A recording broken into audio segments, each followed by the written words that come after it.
отыр екен ғой қақпас. Бар. Қалайсыз, Денешка? Жақсы. Жаным, қайдан келе жатсыңдар? Оқытып келедік. Оқыттыңдар ма? Дұрыс қылдыңдар, жаным, жан. Оқытсаңдар онда көрейін қазір. Мынау қандай әріп? Білмеймін. Мынау ше? Білмеймін. Қайда барып оқыттыңдар? Білмеймін, қызыңыз айтыр. Анау талғардың ар жағында бір кемпір бар екен ғой, соған барып оқытты, сүф деп. Емшіге барып оқыттыңдар ма? Енді оқыт дегенің оқытқан ғой бір. Жарым десе өкпелейсің, күйеу бала бар ғой. Мен сендерге емшіге емес, мектепке барып оқыт дедім ғой. Енді сөйтіп қызыңызға айтпайсыз ба мектепке апарып оқыт деп? Қызымды да жарым қылып біттің бар ғой сен. Енді кемі мына қызды жарым қылып еді. Кетші бар, өзім оқытам, баршы кетші бар. Мейлі оқытсаңыз оқытыңыз, мәңіз тағы да ішіп жерін мен әпердім демеңіз, өзім әкеп беріп жатырмын. Әпше, сіздің опытыңыз бар ғой, мен үйленейін деп жатыр едім. Қай қыз дұрыс, мына қыз ба, или мынау ма? Осы екеуін біреусін көрейін деп жатырмын. Мынау болмайды. Мынауың көкбет қой. Мынаның көкбеттігі бетіне шығып тұр ғой. Мынау сен ертең түтіп жей. Әйел адам деген бар ғой, ондай болмау керек. Әйел адам деген нәзік болу керек. Күйеуіне ей деп сөйлемеу керек. Дұрыс айтасыз. Ей демеу керек. Отағасы, ләппай, жаным не керек, жаныңа не керек деп тұру керек. Ата-енесіне қарау керек, баласына қарау керек, айналайын. Үйде зыр жүгіріп жүріп, далада әшейін әңгіме айтып отыруға болмайды әйел адамға. Үйінде тамағы дайын, күйеуі не айтады, соны бәрін жасап отыру керек қой, түсіндің бе? Дұрыс. Ондайсыз болмайды. Әй, не? Ой, осы қазанды мен көтеріп кетем ба? Жылтып жей берсеңдерші тамақтарыңды. Мен болмаса өлесіңдер сендер. Кім әпше? Күйеуім ғой, күйеуім. Бара жатырмын. Сондай қыстап.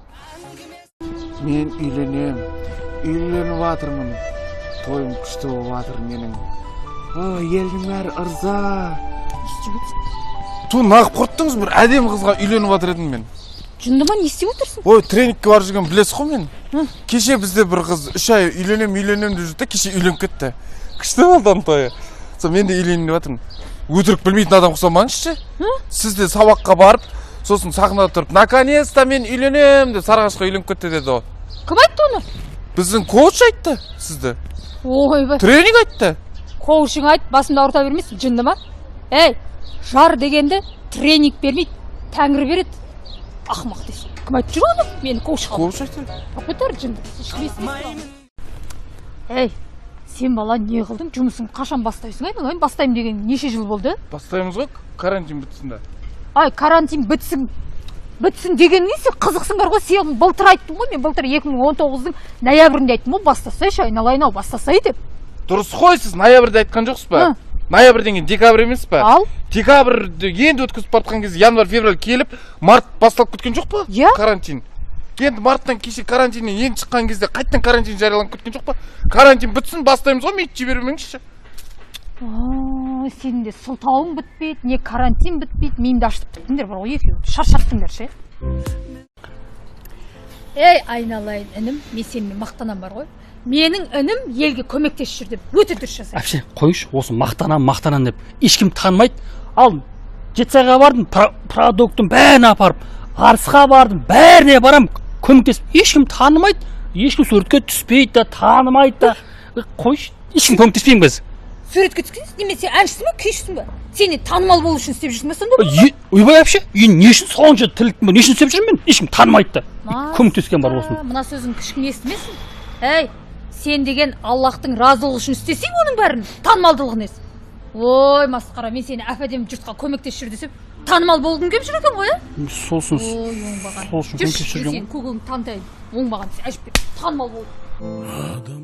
Ой, жарайсыңдар Жұлдызай. Али екеуін қатырып жасап қойсын. Мен енді кішкене қолым тимей жатыр. Осы жұмыс береке туралы Абайдың Құнанбайұлын айтқанын білесің ба? Не деп айтты? Егіннің ебін деді, сауданың тегін деді. Үйреніп, ойлап, мал ізде деді. Енді ақша ізде ғой енді. Адал бол, бай тап деп тұр. Енді ол бар сенде. Адам бол, мал тап. Енді Құдай қаласа табайын деп тұрмыз. Қуансаң, қуан сол кезде дейді. Көрдің ба? Сендердің еңбектеріне қуанып тұрмын. Біріңді қазақ, бірің дос, көрмесең істің бәрі бос дейді. Сондықтан жарайсыңдар, дәл осылай қарқындарымен жалғастыра беріңдер. Ашылған кезінде шақырсаңдар, саудасыменен, оқуыменен. Мен ары қарай қайтадан өзім ізденісімді жалғастыра берейін. Жақсы. Ой, мынау кәдімгі әкімдер ұқсап, андай деп Абайдың сөзі О, бәсе қайдан ғана жатталып, мынаны оқып кет. Бағлан, мынаны оқыдың ба? Бергенше. Мен ештеңе берейін ба, бермеймін ба? Ой, сен әлі жүрсің ба, берейін ба, бермеймін ба деп. Той деген біткен жоқ па? Тойдың егесі кетіп қалды ғой. Кімге бермекшісің? Сәкен қайтып кетті ме не? Қашан той бітті ғой? Қызықсың сенде дәурен Ұят бар. болды ғой, беруге салу керек еді. Қойшы, өзің білші. Миымды ашып жүр ғой, берейін ба, бермеймін ба деп. Ыңғайсыз емес, соны жерден келген екен. Берейін ба, бермеймін ба? Берем, бермеймін. Берем, бермеймін. Берем, бермеймін. Болды. Болды, шешілді ғой.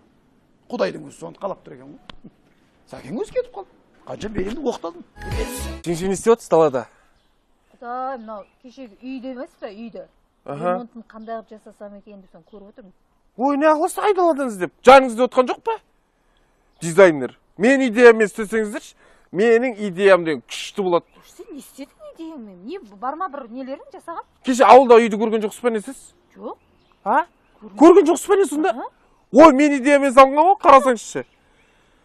Міне қарасаңызшы. Міне көрдіңіз ба? Осы үйдің бар ғой, сыртының түсі ұнамайды маған ше.